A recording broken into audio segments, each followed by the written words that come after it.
NEET परीक्षा का paper leak हुआ है, ऐसा मान लिया गया है। शुरू से ही केंद्र सरकार और एनटीए ये कबूल नहीं करने को तैयार थी कि परीक्षा का पेपर लीक भी हुआ है। वो शुरू से ही बोल रहे थे कि कुछ नहीं हुआ, सब ठीक है। लेकिन पटना से खबर आई है, बिहार से खबर आई है, ये सबूत दिखा दिया गया है कि पेपर लीक हुआ था। कबूलनामा हो चुका है कि पेपर लीक हुआ था। जो सबसे पहला आरोपी आयुष गिरफ्तार हुआ था, उसने मान लिया है कि हाँ, पेपर हमें मिला था एक दिन पहले। वो paper as it is match कर रहा था एग्ज़ाम वाले दिन। उस पेपर में जितने भी आंसर्स थे उस पेपर के, हमें रटाया जा रहा था, याद कराया जा रहा था, और ये कबूलनामा कोर्ट में पढ़ दिया गया है। अब ऐसे में सवाल ये है कि एनटीए शुरू से ही क्यों इस चीज़ को मना कर रहा था। ग्रेस मार्क्स को लेकर भी सवाल किए गए तो शुरू तक उसने कबूल नहीं किया। जब मामला सुप्रीम कोर्ट पहुंचा तब उसने कबूल किया था। बाद में बोला कि हाँ, ग्रेस मार्क्स में गड़बड़ी हो सकती है। बाद में छात्रों ने बोला कि भाई सीबीआई जांच बिठाइए, पेपर लीक मामले का क्या हुआ। 19 लोगों को गिरफ्तार किया गया था बिहार से, अभी तक उस पर कोई अपडेट नहीं है। लेकिन मैं अपडेट लेके आया हूँ। सबसे पहले आपको बताऊंगा कि उसने क्या कबूल किया है, आयुष ने क्या बताया है, और उसके बाद से कोर्ट ने क्या कहा है, पुलिस ने कोर्ट में क्या कहा है, अपने एफआईआर में क्या लिखा है, इन सब के बारे में आपको बताऊंगा। आयुष पुलिस को बताता है कि पटना के लर्न हॉस्टल में मुझे 4 मई को लाया गया था। मुझे प्रश्न पत्र उत्तर सही दिया गया और याद करने के लिए कहा गया। आज की परीक्षा में सभी प्रश्न 100% मिले थे, यानी मैच किए हुए थे। मेरे साथ वहाँ 20 से 25 परीक्षार्थी और भी मौजूद थे। उनको भी प्रश्न पत्र उत्तर सही दिया गया और रटाया गया। ये बयान है आयुष का, जो सबसे पहले गिरफ्तार हुआ था पटना में जब वो एग्ज़ाम देने जा रहा था। खबरें मिली थी कि एक वाइट कार में कुछ लोग हैं जो कि पेपर लीक मामले में भागने की कोशिश कर रहे हैं। उनके साथ कुछ अभ्यर्थी हैं जिनको पेपर का जो आंसर है वो रटाया गया है, और वो फिलहाल बैठ के एग्ज़ाम दे रहे हैं। आयुष ने जो बातें कबूली, उसके बाद से आपको धर्मेंद्र प्रधान का बयान बताते हैं, जो कि केंद्रीय मंत्री हैं, शिक्षा मंत्री हैं। अभी अभी उन्होंने अपना कार्यभार संभाला और संभालते ही बोल दिया कि एनटीए जो है वो बहुत ही साफ सुथरी ऑर्गेनाइजेशन है, उसमें कोई धांधली नहीं हो सकती, फुल प्रूफ ऑर्गेनाइजेशन है। और उन्होंने भी पेपर लीक की बात मानने से इनकार कर दी। केंद्रीय मंत्री बोलते हैं कि नीट परीक्षा में पेपर लीक का कोई सबूत नहीं मिला है। 1563 बच्चों की दोबारा परीक्षा के लिए कोर्ट ने जो तारीख सुझाया है उसके मुताबिक ही काम होगा, और हम कोर्ट के आदेश को स्वीकार करते हैं।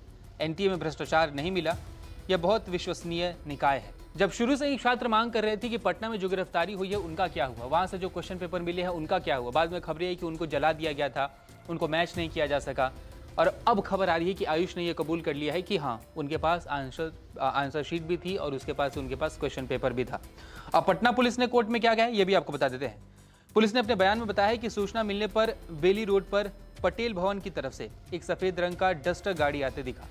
उसको रोका गया। उसमें ड्राइवर समेत 3 लोग थे। सभी भागने की कोशिश करने लगे। पुलिस ने उन्हें रोक लिया। गाड़ी में सिकंदर यादवेंद्र, जिनकी उम्र 56 साल थी, अखिलेश कुमार, जिनकी उम्र करीब 43 साल थी, बिट्टू कुमार 38 साल के थे, वो मौजूद थे उस गाड़ी में।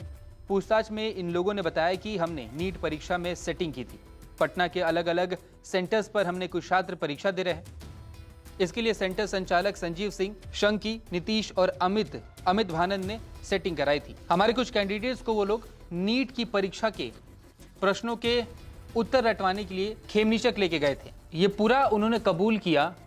जो लोग गिरफ्तार किए गए थे, 19 लोगों में से जो 3 लोग गिरफ्तार किए गए थे उस सफेद कलर की डस्टर गाड़ी से, जिसका इनपुट झारखंड से मिला था। झारखंड से बिहार पुलिस को इनपुट मिला था कि ऐसे कुछ गिरोह हैं जो कि आंसर पेपर लीक करना चाहते हैं या फिर डमी कैंडिडेट बन के किसी और के बदले एग्जाम दे रहे हैं। तो वो जो है वो अभी पटना में है, कुछ लोग पूर्णिया में हैं, कुछ लोग गोपालगंज में हैं। वहाँ से उनको पकड़ा जाए, वो इनपुट मिला। फिर उस इनपुट पे पटना पुलिस ने इन्वेस्टिगेशन शुरू की, जिसके बाद से ये 3 लोग गिरफ्तार हुए। 3 लोगों ने कबूल किया कि हाँ, हमारे पास पेपर था, हम एक दिन पहले एक जगह पे कुछ स्टूडेंट्स को लेके गए, वहाँ पे हमने उन्हें आंसर रटवाया, याद करवाया, जिसके बाद से वो ठीक से एग्जाम दे सके। जो पटना से गिरफ्तारी हुई थी, जब पूरे बिहार से गिरफ्तारी हुई थी, उसमें एक और एंगल निकल के सामने आया है, एक और जानकारी सामने आई है। जब पटना पुलिस ने कोर्ट में अपनी बातें रखी हैं, एक एक करके इन सभी बातों की पहलू दर पहलू पहली खुलती जा रही है। अब देखिए, जो पटना से गिरफ्तारी हुई थी 19 लोगों की, उनमें से 14 लोग तो सिर्फ पटना से गिरफ्तार हुए थे, 4 मेडिकल स्टूडेंट थे, और पूर्णिया से भी 4 लोगों को गिरफ्तार किया गया था, सभी मेडिकल स्टूडेंट्स थे। इसके साथ गोपालगंज से एक आदमी को गिरफ्तार किया गया था।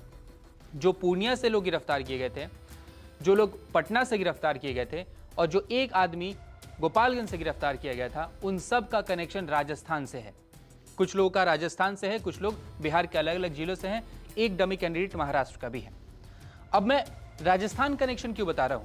हमने कुछ दिन पहले एक डिस्कशन किया था इसी नीट परीक्षा के रिजल्ट पे, जिसमें हमें पता चला था राजस्थान के सवाई माधोपुर में कुछ लड़कियां एग्जाम देने गई। वहां पे एग्जाम जब वो देने गई तो वो हिंदी मीडियम से एग्जाम देने गई थी, लेकिन उन्हें इंग्लिश का पेपर दे दिया गया। अब होता क्या है कि अगर आप एग्जाम देने जाते हो और आपको पेपर गलत मिल जाता है तो पेपर चेंज कर लिया जाता है। आपको इजाज़त नहीं होती, जब तक एग्जाम खत्म ना हो जाए तब तक आप कोई भी क्वेश्चन पेपर बाहर लेके नहीं जा सकते हो। वो बीच में ही क्वेश्चन पेपर बाहर लेके चली गई थी। इस पर भी बहुत बड़ा बवाल हो गया था कि आखिर एनटीए जो इतना विश्वसनीय ऑर्गेनाइजेशन है, जो एग्जामिनेशन कराता है, उसको एग्जाम कराने की ही जिम्मेदारी दी गई है, उसका काम है एग्जाम कराना है, तो कोई कैसे ऐसे पेपर लेके जा सकता है। लेकिन फिर भी वो पेपर लेके गए और राजस्थान से भी पेपर लीक की कई खबरें सामने आई थी। उसके बाद से राजस्थान का ये लिंक जुड़ना और पेपर लीक होना, ये बात कबूल की है पटना पुलिस ने। पटना पुलिस ने अपना बयान दर्ज करवाया है। अब क्या इस पे एनटीए कुछ और बोलेगा या फिर हमारे केंद्रीय शिक्षा मंत्री धर्मेंद्र प्रधान कुछ और बोलेंगे? क्योंकि इस बात का संज्ञान लेना ज़रूरी है कि अगर पेपर लीक हुआ है तो ये सिर्फ 20-25 बच्चों के पास नहीं पहुंचा होगा, बहुत जगहों पे पहुंचा होगा। और इसी वजह से जो नीट एस्पिरेंट्स हैं वो बोल रहे हैं कि री एग्जामिनेशन होना चाहिए, आपको फिर से परीक्षा लेनी होगी। और इसी वजह से वो एनटीए पे ये आरोप लगा रहे हैं कि वो ग्रेस मार्क्स कबूल करके, कि उन्होंने गलती से ग्रेस मार्क्स में उनसे कुछ गलती हो गई है, उसको कबूल करके वो अपनी कमियां छिपाना चाहते हैं कि पेपर लीक हुआ था, इसमें धांधली हुई थी।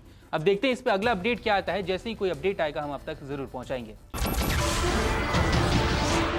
नमस्कार, मैं हूं मानक गुप्ता। अगर आपको हमारा ये वीडियो पसंद आया हो तो इसे लाइक और शेयर जरूर करें, और हाँ, हमें सब्सक्राइब और फॉलो करना ना भूलें ताकि आप देश और दुनिया की कोई खबर मिस ना करें। तो जुड़े रहिए हमारे साथ और देखते रहिए News 24।